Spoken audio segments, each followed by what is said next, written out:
Hey everyone, wanted to make another video today, a short one about the gardens, and I kind of went a little crazy. So I haven't been able to post anything because last Friday I was stung by a bee and then went to the emergency room and then went to my mom's and had a great time with some friends for the weekend. But I'm back again and it's been a long week. It's Monday. I worked yesterday, but I could not stand it anymore. That poor St. Francis was kind of overgrown. The pink lilies, you couldn't even see them, and some of them are falling over already.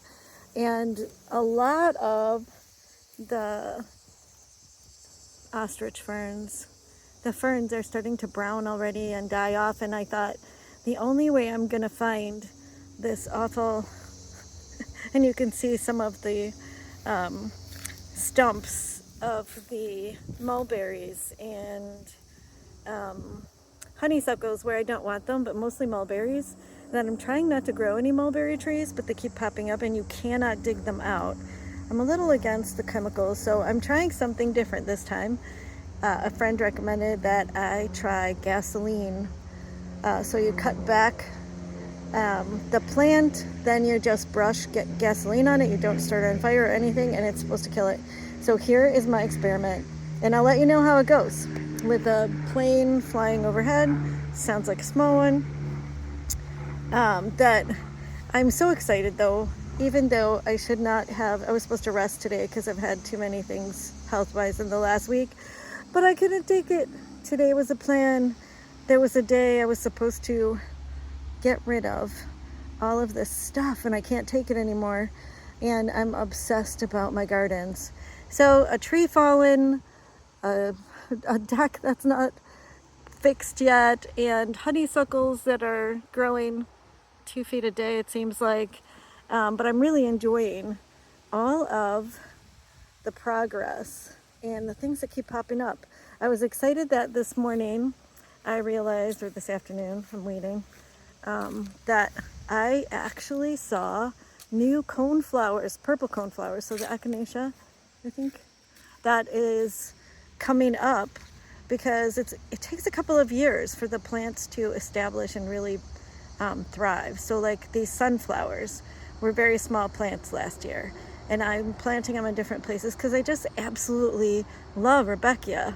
I love the yellow popping up. I love the fact that toward the end of the summer there's something to see, and so you could see kind of over there some kind of tree bushes growing there that I don't want, that I just saw now. Every time I look, there's something new to see that I like or that I want to move. So I keep trying to weed, and as I get older it's very hard for me to keep up with this big of a garden.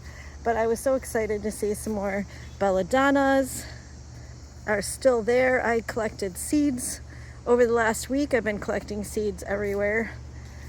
Some of the red clover is flowering, and some of the other plants that are butterfly, insect garden, pollinator kind of plants are really dying off, but I'm letting them go to seed. They should repopulate themselves, but also feed the birds and whoever else wants them. But so excited to see this new growth in my purple cornflowers. I have not so far been successful to start. You can kind of see here the new growth right here. I might get more flowers before the end of the season, so that's pretty exciting. As everything else is starting to die off, my daylilies are falling over, and I'm using the daylily, the dead leaves, I'm raking them out and using them as mulch. I continually chop and drop if possible, not seeding anything else, but letting things die on top, and that has created the most nutritious black soil over the years. Now, granted, this garden has been growing, which just, I can't believe, for about, probably 25 years on the edge. So the edge of the garden, the border, has always been planted every year, or hostas moved, different things. But when we took out trees about 7 years ago, the hill was like somewhat bare, and I'd been trying to populate some ostrich ferns and hold the dirt from getting washed out down the hill. We tried a couple of things, but when we took out like 6 trees because of disease and whatever, they were dying, and more trees are dying, that it got a little bit harder. And now that I had another tree fall, this garden is getting not only afternoon sun, a little bit of morning sun, but afternoon sun in the end of the season. Now it's getting full sun on parts of it, which I don't even know what's going to happen for the next year. So there's a possibility, and that big oak right there is probably going to fall, but the one to its right, its twin, has already fallen in the last week, and they filled the hole with the ground up tree, sawdust, whatever that it left when they ground it out and cut everything up and took it away. Our neighbors did. That this tree might fall into my yard and into my garden, because I'm not sure it's anchored anymore at all. So we've been getting 4 inches of rain here at a time, and that has saturated the ground underneath the trees, besides the ants and other things that are obviously in my garden. Back to happy things is that this year I'm doing pretty good with my bee balm, my sunflowers, and I'm selling sunflowers, hostas, and lilies, different kinds of lilies that I have. And I think it's kind of a fun thing to do, to share the plants. It's a great time of year to start establishing or plan for next year. So my garden looks different from spring to summer to fall, and to figure out as they go, as the season goes, what's staying and what's not. And I just love this bugleweed.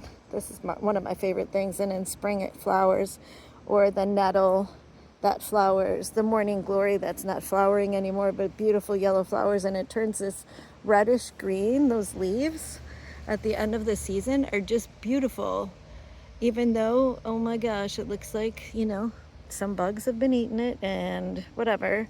It's kind of interesting to watch. So I hope you enjoyed taking a little tour of my garden and enjoying my lazy garden techniques and my imperfect gardening, because I cannot weed enough. So God bless, and I hope you have a beautiful sunny day.